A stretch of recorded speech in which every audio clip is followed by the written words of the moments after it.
Welcome to Learning English, a daily 30-minute program from the Voice of America. I'm Ashley Thompson. And I'm Mario Ritter Jr. This program is designed for English learners, so we speak a little slower and we use words and phrases especially written for people learning English. Today, you will hear stories from Anna Mateo and John Russell. Later, Brian Lynn presents this week's science report. We close the show with the lesson of the day from Andrew Smith and Jill Robbins. But first, here is Anna Mateo. How a sperm and an egg come together has long been a mystery. Now, new research by scientists in Austria provides interesting insight. It shows that fertilization works like a lock and key in animals that have a backbone, from fish to people. Such animals are called vertebrates. We discovered this mechanism that's really fundamental across all vertebrates, as far as we can tell, said co-author Andrea Pauly. He spoke to the Associated Press from the Research Institute of Molecular Pathology in Vienna, Austria. The team found that 3 proteins in sperm join to form a sort of key that unlocks the egg. The process permits the sperm to attach to the egg. The research findings come from studies in zebrafish, mice, and human cells. They show how this process has continued over millions of years of evolution. The findings appear in the science magazine Cell. Scientists already knew about 2 proteins, one on the surface of the sperm and another in the tissue of the egg.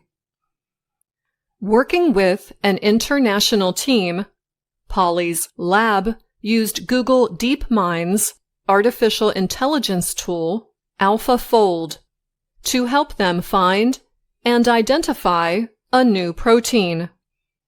The protein permits the first molecular connection between sperm and egg. The developers of AlphaFold won a Nobel Prize earlier this month. However, what the researchers did not know until now was how the proteins worked together as a team to get the sperm and egg to recognize each other, Pauly said. Scientists still do not know how the sperm gets inside the egg after it attaches. They say they hope to explore that next. Pauly said such research could help other scientists understand infertility better, or develop new birth control methods, also called contraceptives. The work provides targets for the development of male contraceptives, said David Greenstein in an email to AP. Greenstein is a genetics and cell biology expert at the University of Minnesota and was not involved in the study. The latest study also highlights the importance of this year's Nobel Prize in Chemistry, he said in the email. I'm Anna Mateo.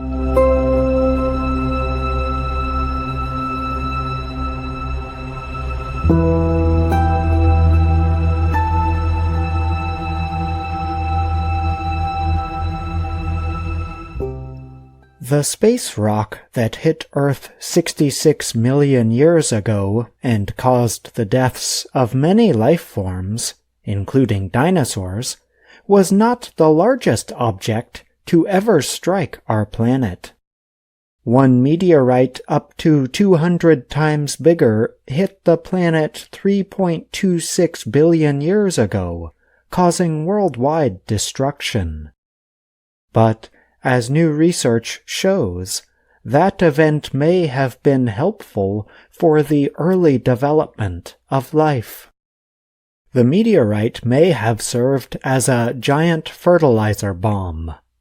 In other words, it may have supplied the key nutrients phosphorus and iron for the bacteria and other organisms that existed at the time. Researchers studied the effects of this meteorite strike using evidence from ancient rocks in an area in northeastern South Africa. The area is called the Barberton Greenstone Belt. Researchers found many signs that life quickly came back after the strike. Life not only recovered quickly once conditions returned to normal within a few years to decades, it actually thrived, said Nadia Drabon of Harvard University. Drabon was the lead writer of the study that appeared recently in the scientific publication Proceedings of the National Academy of Sciences. Earth was a much different place when the meteorite strike took place. At the time, during the Paleoarchean era, meteorite strikes were larger and more common.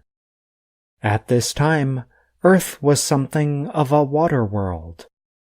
There was essentially no oxygen gas in the atmosphere and oceans, and no cells with nuclei, said study co-writer Andrew Knoll.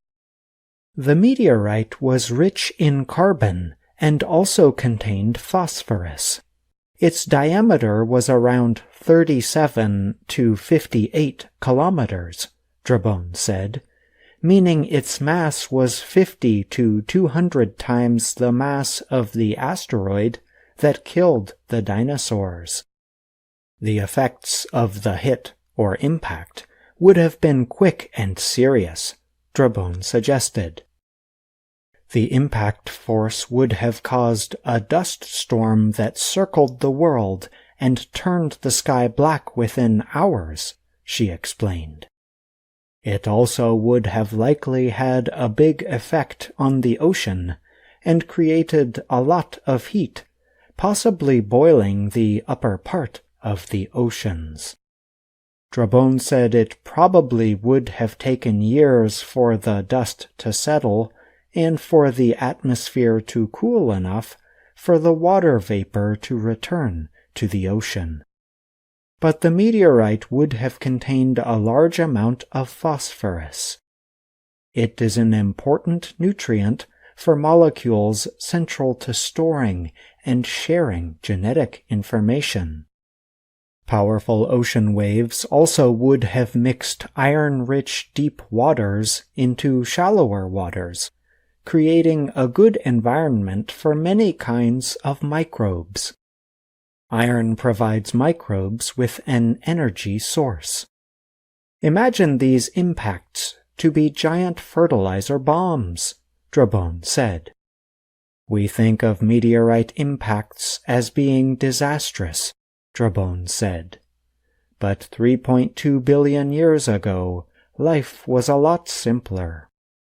Microorganisms are relatively simple, versatile, and they reproduce at fast rates, Drabon added. The evidence of the hit included chemical signatures of the meteorite, small circular structures formed from rock melted by the impact, and pieces of seabed mixed with other debris in sedimentary rock. Early life was resilient in the face of a giant impact, Drabon said. I'm John Russell.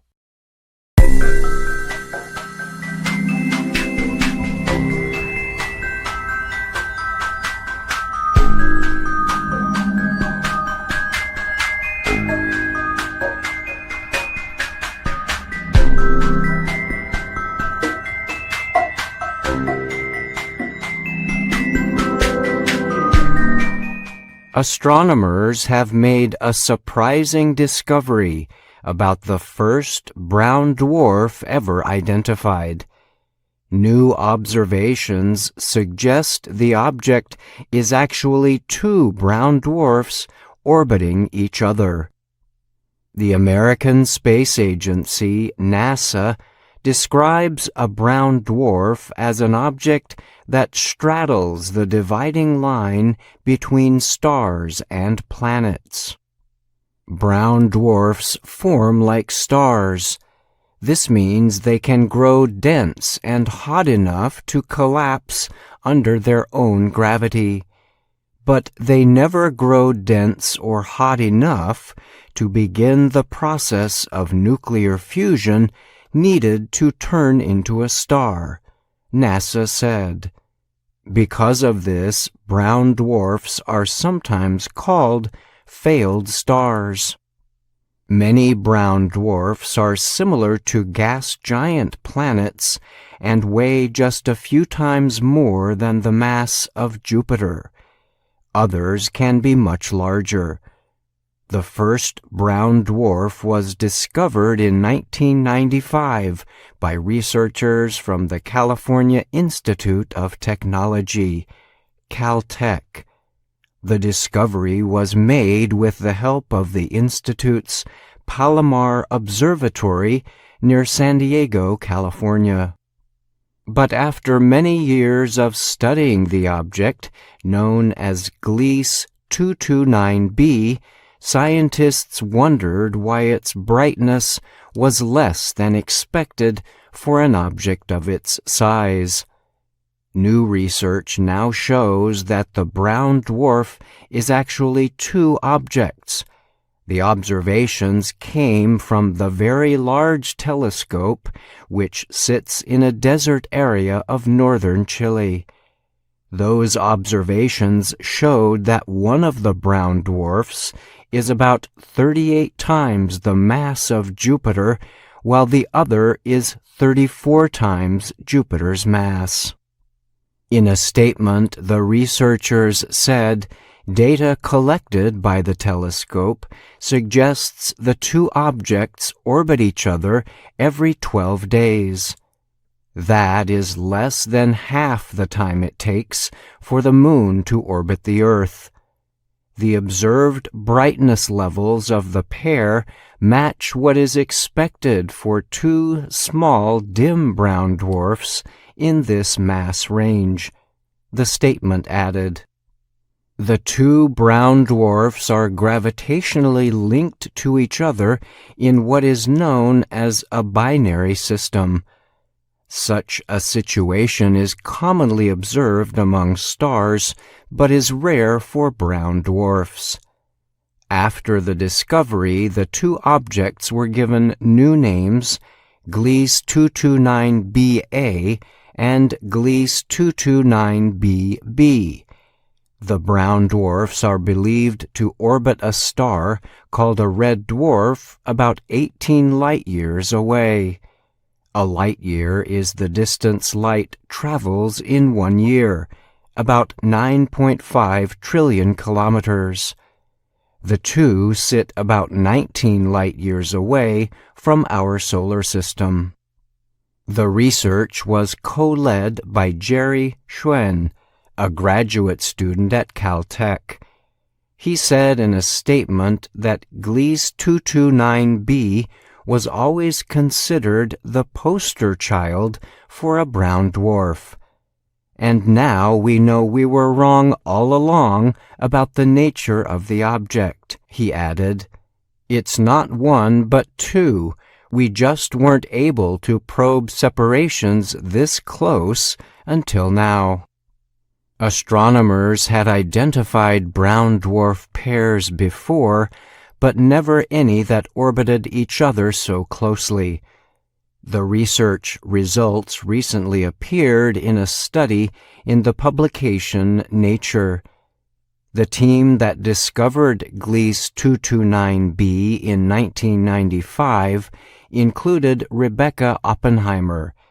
At the time, she was a Caltech graduate student. She is now an astrophysicist at the American Museum of Natural History in New York City. She was also a member of the latest research team. Oppenheimer said, "It shows you how weird the universe is, and how different solar systems are from our own." She added that she sees the new finding as the most exciting and fascinating discovery in this area of astrophysics in many years. Caltech's Jerry Schwinn said the discovery suggests there might be other brown dwarfs closely orbiting each other. He added that he hopes the latest finding can lead to a greater understanding of brown dwarf development. We still don't really know how different brown dwarfs form and what the transition between a giant planet and a brown dwarf is, Schwinn said. He added, "This goes to show how complex and messy the star formation process is. We should always be open to surprises." I'm Brian Lynn.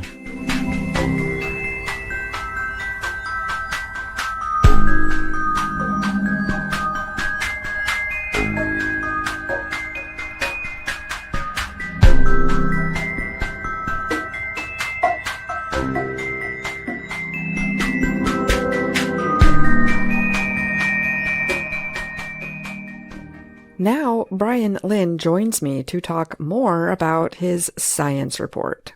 Thanks for being here, Brian. Of course, Ashley. Thank you for having me.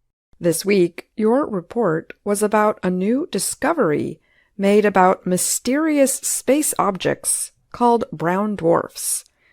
The first one of these objects was identified in the 1990s. How many have been discovered since then? So astronomers have identified thousands of brown dwarfs since that first discovery in 1995, and many of those have come in recent years due to major advances in technology and the instruments used to identify the objects. Scientists believe brown dwarfs exist in many different locations, but they are not that easy to identify. This is because they are small, cold, and not very bright compared to many planets and stars. And what are some of the methods being used today to find more brown dwarfs to study? One of the most used technologies in these kinds of identifications is radar, and one of the instruments used by the researchers in this study was radar-based. The instrument is part of the European Southern Observatory's very large telescope that was responsible for this discovery. And in this case, for example, the radar instrument was used to record movements of molecules in the atmosphere of the brown dwarfs.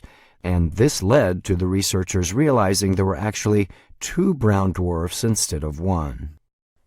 And what about the use of artificial intelligence technology in these discoveries? Yes, this is a technology, too, that is increasingly being used by astronomers, although I don't believe it was used in this particular study. But one thing AI can help with is to analyze huge amounts of data collected by scientific instruments. Amounts of this kind of data can be quickly processed by AI systems that would likely take humans years to complete. Okay, thanks so much for being here, Brian, and thank you for that interesting report. You're welcome. Thank you, Ashley.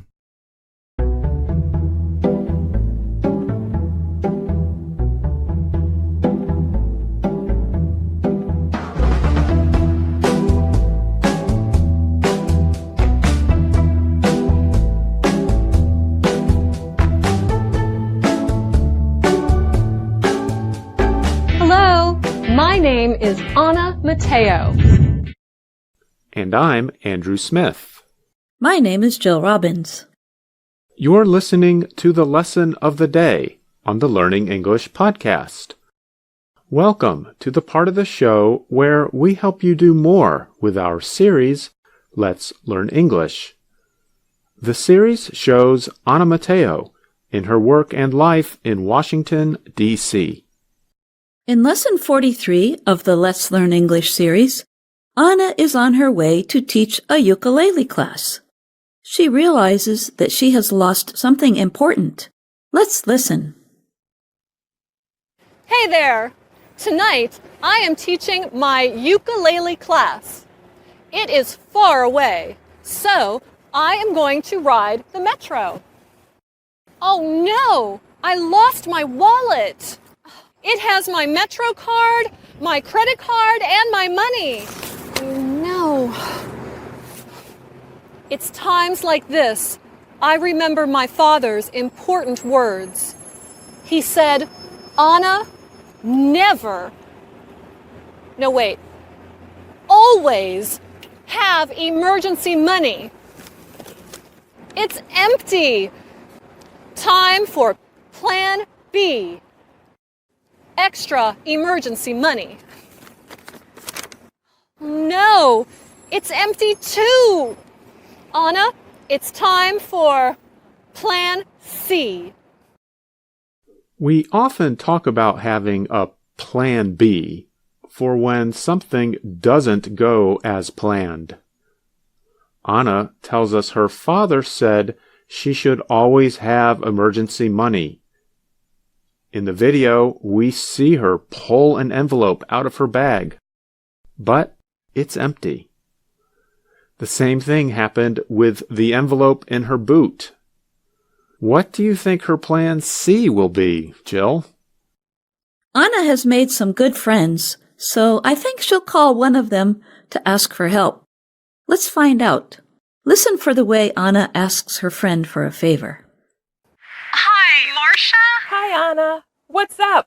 I'm stuck downtown without any money. Would you be able to come downtown, please? Anna, I can't. I'm too busy. I have to give a big presentation in 1 hour. Sorry. That's okay. Good luck with your presentation. Thanks. Time for Plan D. More friends may be getting phone calls, it seems. It's a little awkward, isn't it, to ask friends for money? Did you notice how Anna asked Marcia for help? I did. She uses a modal verb, would, as she asks, Would you be able to come downtown, please? This sentence pattern is common when we feel we might be asking someone to make a big effort to help us. When we ask, would you be able to? We are being very polite and giving the other person a chance to say no. We could say that we are afraid we might be imposing. That's spelled I-M-P-O-S-I-N-G.